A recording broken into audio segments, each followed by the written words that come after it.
Fala galera, sou o professor Juliano, professor de História. Vimos aqui então nas nossas aulas até agora o conflito um dos mais estudados, mais amados também, e também cometeu o maior número de atrocidades e coisas horríveis, que foi a Segunda Guerra Mundial. Estudamos então as etapas, os pontos mais importantes. É claro, a nossa aula é curta, por isso que não tem como eu abordar todos os aspectos, todos os detalhes de todas as batalhas possíveis, mas espero que eu tenha conseguido informar para vocês, passar o conhecimento dos pontos mais importantes da guerra, E também, claro, leiam, estudem sobre isso, vocês têm muita coisa na internet sobre isso daí. Assistam, como eu já comentei, o documentário chamado A Segunda Guerra em Cores, que você encontra na Netflix, para você perceber a realidade da época, Então nós vimos lá na aula passada que com as bombas atômicas de Hiroshima e Nagasaki, logo depois disso o imperador Hirohito vai a um encontro no Pacífico, Você tem um encontro lá dele com o Harry Truman, que não é mais o Delano Roosevelt, do presidente dos Estados Unidos, o Harry Truman e o Hirohito assinando o Tratado de Rendição. Os japoneses se rendendo, a gente considera o fim do conflito, Quando o Mussolini também foi capturado depois, lá em 1945, o Mussolini foi dado para as populações, o Mussolini ele é enforcado pela população italiana, As pessoas iam na praça e cuspiam no cadáver dele, pelo ódio que sentiam já por ele nesse período do conflito. O Hitler, a gente sabe, cometeu suicídio, Eu falei para vocês, claro, sempre vai ter aí as teorias da conspiração, falando sobre o Hitler, dizendo que na verdade ele fugiu e morreu aqui na Argentina. Tem umas coisas que falam sobre isso daí. A gente tem um local de fuga dos nazistas também, alguns nazistas que fugiram inclusive para o Brasil, para a região do Rio Grande do Sul, E depois algumas pessoas que vieram também para a região do Uruguai. Então, o que a gente vai ver na aula de hoje, pessoal? Nós veremos os acordos e tratados de paz assinados após o fim desse conflito, após a Segunda Guerra Mundial, após 1945, alguns durante o conflito ainda, na verdade. Vamos ver o que vai acontecer com o mundo após a guerra. A gente considera uma nova organização mundial após essa guerra acontecer. Nós temos o fim da hegemonia europeia. O que significa fim da hegemonia europeia? A gente vai ver. E o desenvolvimento de uma nova ordem mundial para esse contexto de pós-Segunda Guerra Mundial. Vamos ver os horrores da guerra, o que tinha de coisa que acontecia que era horrível durante esse conflito. Falaremos também sobre os grupos de resistência aqui nesse período, e também vou indicar mais uma série de referências para vocês de filme, livros e tudo mais, ok? E vamos lá então, vamos para a nossa primeira parte. Conferência de Yalta. O que é isso? Um acordo, uma reunião feita do Helsinki, o nosso querido Winston Churchill, Roosevelt e Stalin lá no cantinho, Tem um filme importante também sobre o Churchill, que é The Darkest Hour, Você tem lá o ator ganhando, inclusive, na penúltimo Oscar, o título de melhor ator, O Gary Oldman, falando sobre ele, sobre quando ele entra para tomar conta da Inglaterra. Então, esse acordo, essa conferência de Yalta acontece em 1945. O que eles queriam com essa conferência? Ver como que seriam os rumos do mundo após a guerra. Vejam, aqui a gente teve a vitória dos aliados, não está mais aqui sobre o eixo, só que você tem ali dentro dos aliados ideologias conflitantes. Você tem os Estados Unidos da América de um lado defendendo o capitalismo e o liberalismo econômico, e do outro lado você tem a União Soviética comunista. Esses ideais deles, durante o conflito, eles são meio que deixados de lado. Eles vão deixar de lado durante a guerra, mas depois que a guerra acaba, eles vão entrar em conflito também. É aquela ideia clássica, o inimigo do meu inimigo é meu amigo. Tanto os Estados Unidos quanto a União Soviética tinham o nazismo e o fascismo como um inimigo. E aí eles unem-se para poder combatê-lo, ok? Buscam um fim, então, a definir os rumos da Europa após a guerra, e também a criação de uma organização para substituir a Liga das Nações. A Liga das Nações, lembra que eu até tirei sarro? Quem comandava ela era a Inglaterra, com o Neville Chamberlain. E aí a Liga das Nações tinha a função de apaziguar os ânimos na Europa. E aí eu coloquei para vocês uma charge com as ideias de que o Hitler ia fazendo umas ações perigosas, que ele não podia, ia burlando o Tratado de Versalhes. E aí o Neville Chamberlain falando, tá bom, Hitler, dessa vez a gente deixa. Aí o Hitler ia lá e invadia mais um país. Tá bom, Hitler, mas essa é a última vez. Tá bom, Hitler, agora chega. Até que daí acontece a Conferência de Munique. O Hitler fala que vai parar e acaba invadindo a Polônia e daí o início da guerra. Então a Liga das Nações não funcionava, não estava funcionando. Então eles decidem criar um mecanismo, a Organização das Nações Unidas, a ONU, que existe aí até hoje com as suas funções específicas, que durante as nossas as aulas posteriores, as nossas aulas de Guerra Fria, a gente vai falar sobre esse assunto aqui específico, que é a ONU, tá? Vamos lá. Conferência de Potsdam. O que foi isso? Além da conferência de Alta que a gente teve, galera, a gente vai ver a conferência de Potsdam. Vai ser o seguinte: a Alemanha foi dominada pelos aliados com o final da guerra. Esse é o mapa, tá, da Alemanha no pós-guerra.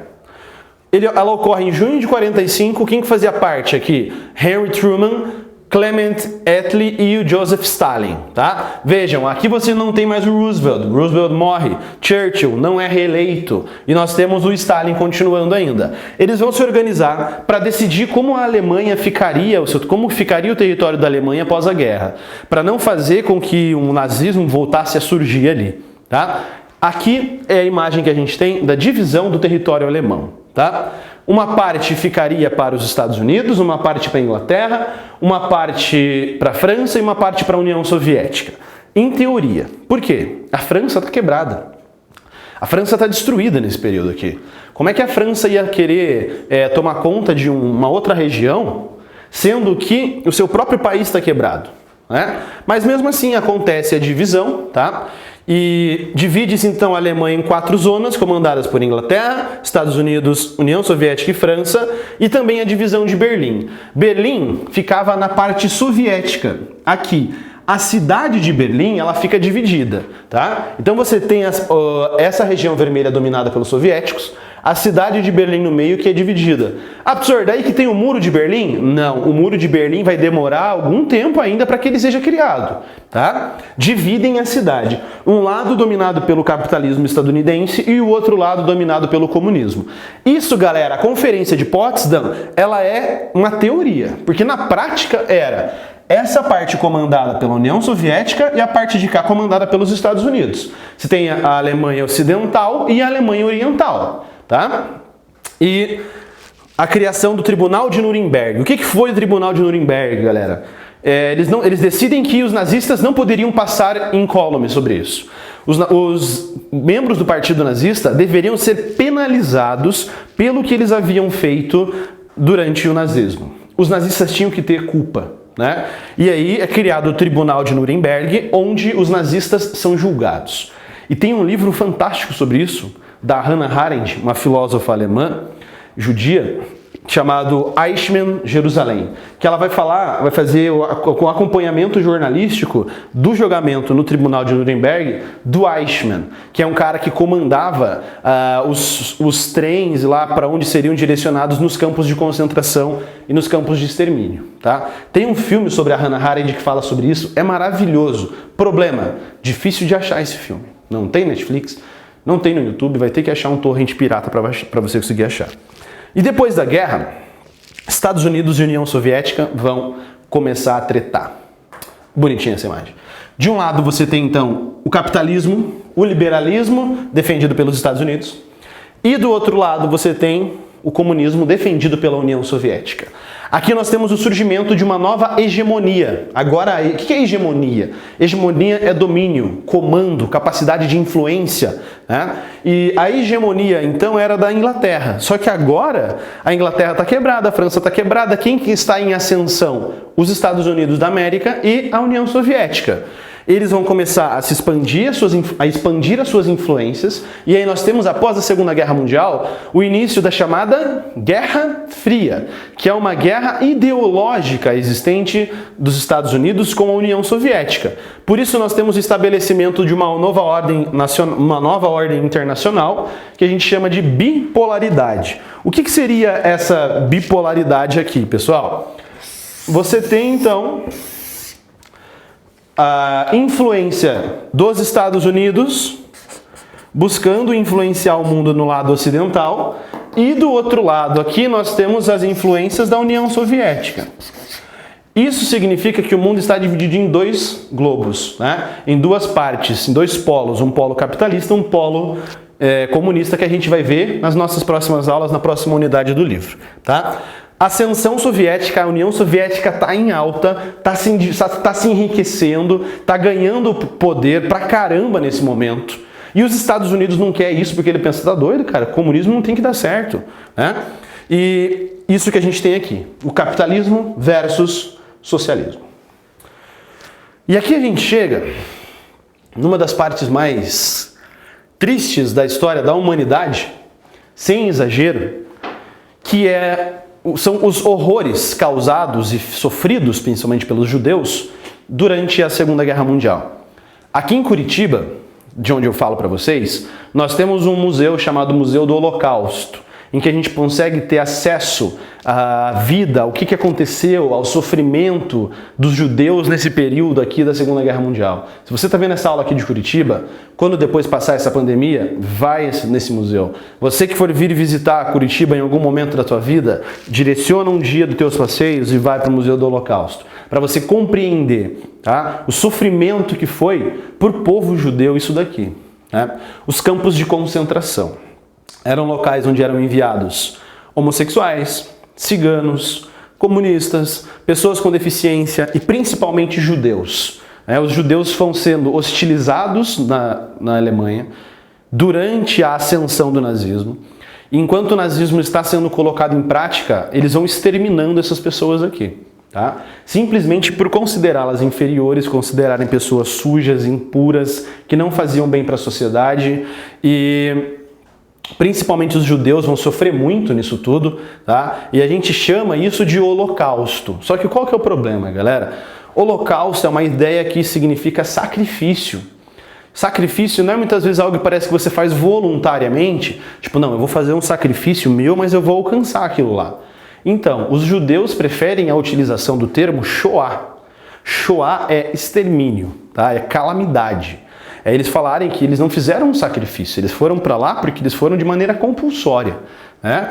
Então nós temos dois tipos, nós temos campos de trabalho escravo, onde os prisioneiros morriam em grande número em decorrência das condições desumanas, eles vão lá para trabalhar, para produzir coisas para a Alemanha nazista, e temos os campos de extermínio, onde, o próprio nome já explica, era onde eram levados essas pessoas, em sua maioria judeus, para serem mortas nas câmaras de gás.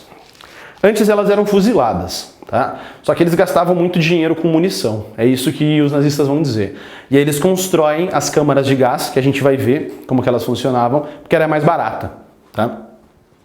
E o maior campo de extermínio que a gente tem na Polônia, a Polônia foi um lugar com a maior quantidade de campos de concentração, mas não o único, tá? E aí no campo de Auschwitz nós tivemos, então, criado em 1940 como campo de concentração para presos políticos. O campo de Auschwitz foi sendo ampliado nos anos seguintes. Em outubro de 41 foi construída a estrutura de extermínio conhecida como Birkenau, composta de 4 câmaras de gás, a chamada solução final. Eles queriam exterminar os judeus, tá? Olha aqui. Essa é a entrada que a gente tem até hoje do campo de Auschwitz, né? Você tem, então, aqui você tem uma frase em alemão. E olha o que está escrito, o que significa isso. O trabalho liberta. Tipo, vai lá trabalhar que você vai se libertar. Meio que, tipo, eles são pessoas ruins, os judeus. Então, se eles têm que trabalhar para eles conseguirem se libertar, para eles conseguirem a salvação. É meio tipo, a gente é nazista, mas a gente está fazendo isso pro teu bem.